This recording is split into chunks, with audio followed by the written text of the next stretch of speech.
Selamat siang pemirsa, Presisi Siang kembali hadir untuk Anda. Selama 1 jam ke depan kami telah menyiapkan sejumlah informasi terkini. Bersama saya Bribtu Ternol Diwadu, kita lihat dulu 3 berita utama siang ini. Polresta Bandara Soekarno-Hatta menghimbau seluruh elemen masyarakat untuk tidak mudah terprovokasi dengan informasi hoaks yang belum tentu kebenarannya.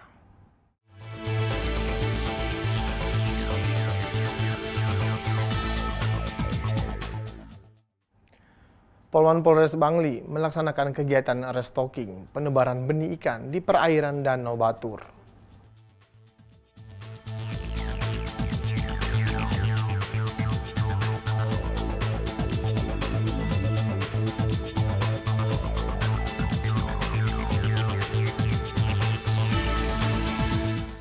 Polres Ngawi, Polda Jawa Timur menggelar kegiatan bakti sosial dengan berbagi makanan kepada masyarakat pengguna jalan raya.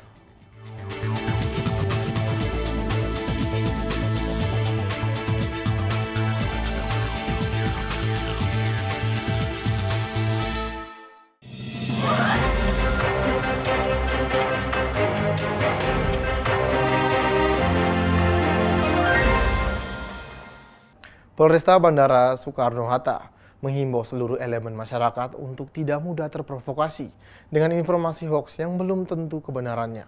Hal tersebut disampaikan oleh Kapolresta Kombes Pol Ronald Sipayung saat memimpin patroli skala besar gabungan TNI Polri dan menyisir wilayah Bandara Suta pada Selasa 2 September dini hari. Dalam keterangan tertulis, Kapolres Bandara Soekarno-Hatta mengatakan, patroli gabungan skala besar itu untuk menciptakan rasa aman dan nyaman bagi pengguna jasa penerbangan, serta masyarakat yang beraktivitas di Bandara Suta. Tim kepolisian melakukan penyisiran di seluruh terminal keberangkatan maupun kedatangan Bandara Soekarno-Hatta. Polisi menerjunkan sebanyak 30 personel TNI, Polri, dan hasilnya tidak ada gangguan Kamtibmas. Kapolresta Bandara Suta memastikan situasi Kamtibmas aman dan kondusif. Polisi pun meminta masyarakat untuk tidak khawatir jika hendak beraktivitas di bandara internasional tersebut.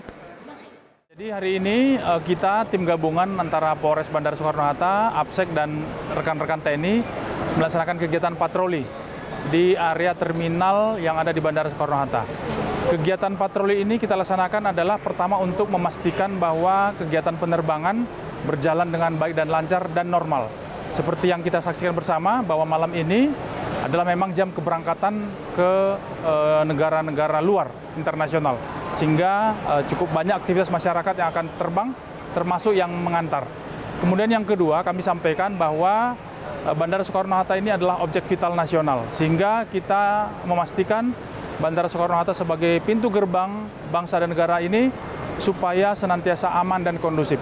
Untuk itu kami menghimbau kepada warga masyarakat untuk senantiasa menjaga ketertiban, keamanan di Bandara Soekarno-Hatta, di mana objek vital nasional ini ada ketentuan-ketentuan yang harus kita patuhi bersama, seperti dilarang atau tidak boleh melaksanakan kegiatan demonstrasi.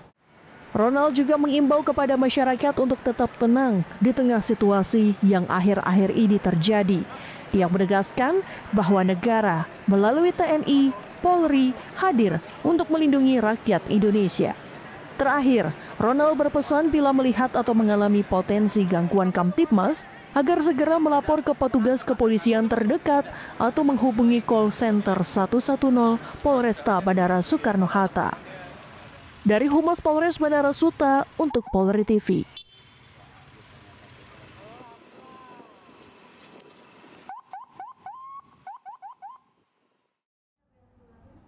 Polda Jawa Tengah mengungkap kasus aksi kerusuhan massa yang terjadi di sejumlah wilayah di Jawa Tengah sejak 29 Agustus hingga 1 September 2025.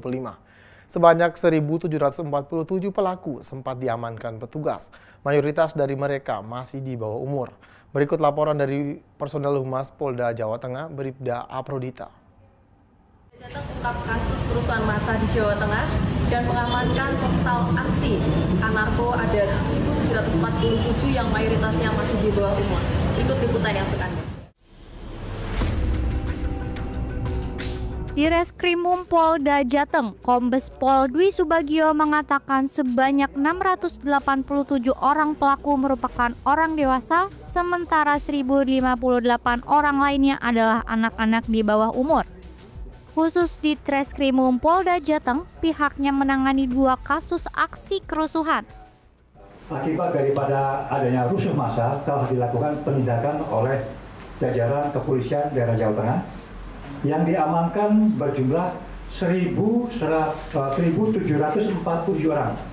Ya, sekali lagi ya, yang diamankan sebanyak 1.747 orang yang terdiri dari dewasa sebanyak 687 dan anak-anak sebagian besar, yaitu ya, sebanyak 1.058 orang. Kemudian telah dilakukan penegakan hukum dengan jumlah laporan polisi sebanyak 17 laporan polisi, 46 orang tersangka telah ditetapkan. Ini Polda Jawa Tengah dan jajarannya, di mana telah terjadi penyerangan oleh para perusuh terhadap Mako Polda Jawa Tengah dan pengerusakan di beberapa tempat, termasuk pembakaran mobil di dalam komplek kantor gubernuran. Kemudian berdasarkan kejadian tersebut kami melakukan penyelidikan dan kami melakukan mengidentifikasi para pelaku. Dari hasil identifikasi ini ada 7 orang di tanggal 30 Agustus yang telah kami tetapkan sebagai tersangka. Menurut Kombes Pol Dwi Subagio, sebagian besar pelaku terpengaruh provokasi yang beredar di media sosial. Mereka datang secara berkelompok setelah melihat ajakan yang sengaja disebarkan. Terkait hal ini, pihaknya berkoordinasi dengan Direktorat Siber Polda Jateng untuk melakukan penelusuran dan profiling terhadap penyebar provokasi. Dengan ada kegiatan kasus penangkapan seperti ini diharapkan pada orang tua agar lebih bisa mendampingi anaknya dan mengarahkan agar tidak terjerumus dalam aksi anarkis yang merugikan orang lain serta diri sendiri. Saya Brida Putita melaporkan untuk Poli TV. Salam presisi. Polres Situbondo, Polda Jawa Timur melaksanakan patroli skala besar dalam rangka menciptakan situasi Kamtibmas aman dan kondusif pada Minggu malam tanggal 31 Agustus 2025. Kegiatan patroli tersebut menyasar sejumlah objek vital dan pusat keramaian di wilayah Kabupaten Situbondo.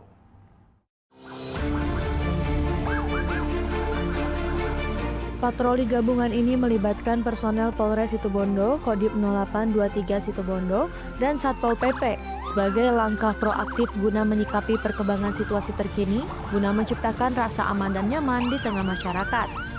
Selama patroli berlangsung, aparat tidak hanya melakukan pemantauan situasi Kamtibmas, tetapi juga berdialog dengan warga dan menyampaikan imbauan Kamtibmas secara langsung kepada masyarakat yang ditemui di sepanjang rute patroli agar masyarakat bijak dalam bermedsos dan tidak mudah terprovokasi oleh isu-isu yang dapat memecah belah persatuan dan kesatuan bangsa.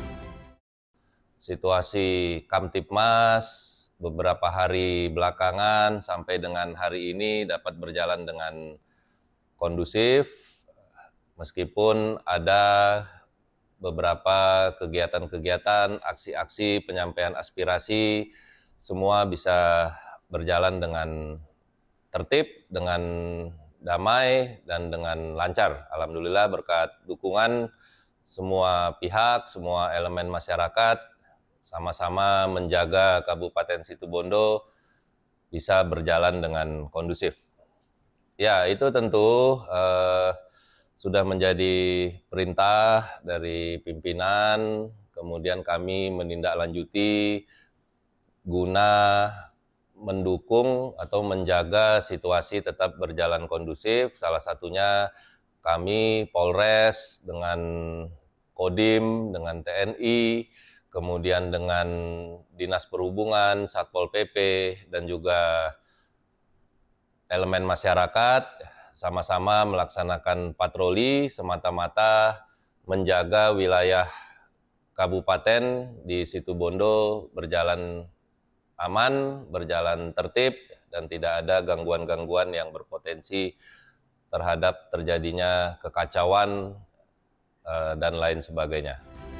Dengan kegiatan rutin seperti ini, Polres Situbondo berupaya menghadirkan rasa aman sekaligus mencegah potensi gangguan Kamtibmas sejak dini. Adapun sejumlah lokasi yang menjadi sasaran patroli antara lain alun-alun Situbondo, Terminal Situbondo, Kantor Samsat Polres Situbondo, dan Kantor DPRD Kabupaten Situbondo. Dari Humas Polres Situbondo, Polda Jawa Timur melaporkan untuk Polri TV. Kapolresta Cilacap, Polda Jawa Tengah, Kombes Pol Budi Adi Buwono, pimpin patroli skala besar untuk ciptakan situasi Kamtibmas yang aman dan kondusif di wilayah Cilacap, Provinsi Jawa Tengah.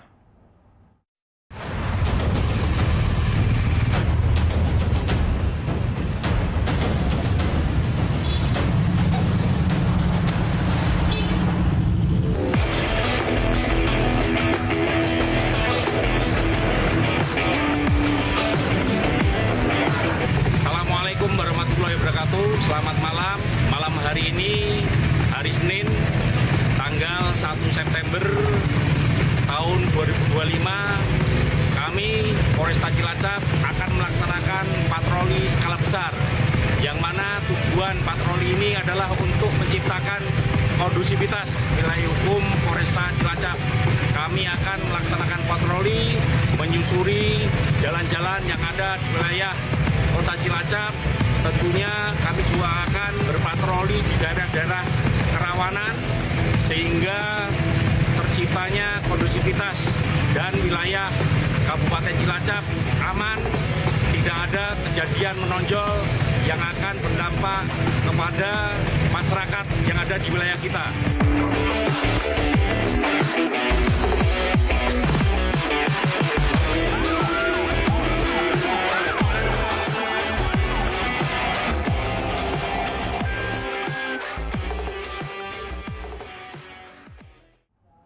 Petugas Satreskrim Polres Indramayu, Jawa Barat, terus mendalami kasus temuan 5 jenazah yang terkubur di halaman belakang rumahnya Selasa siang.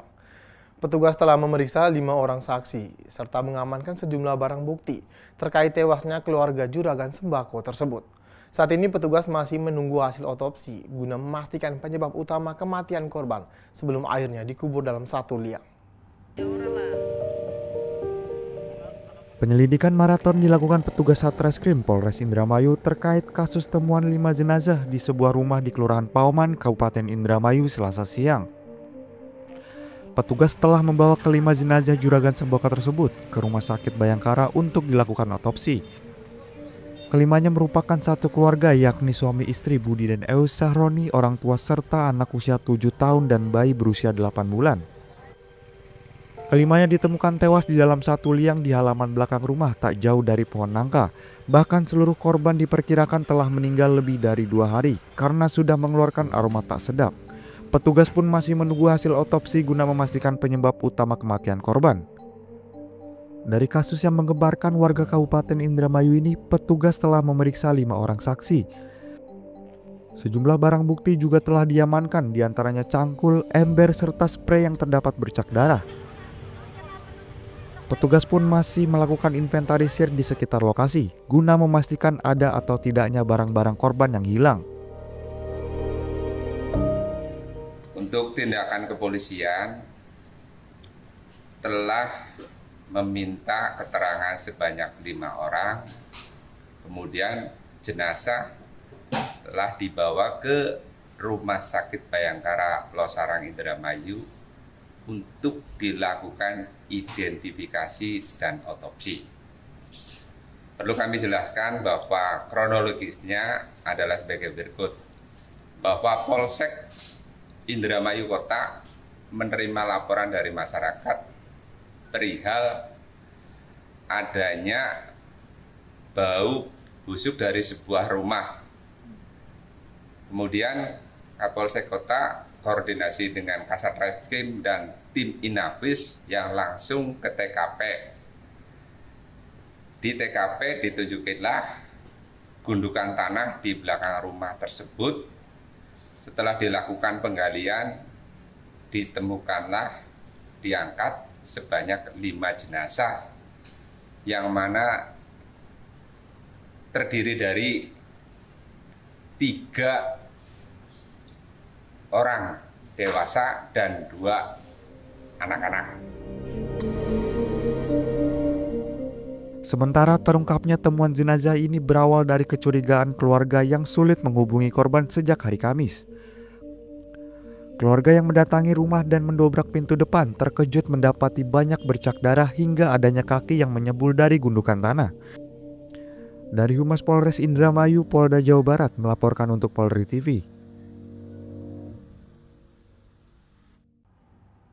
Presisi yang akan segera kembali, tetaplah bersama kami.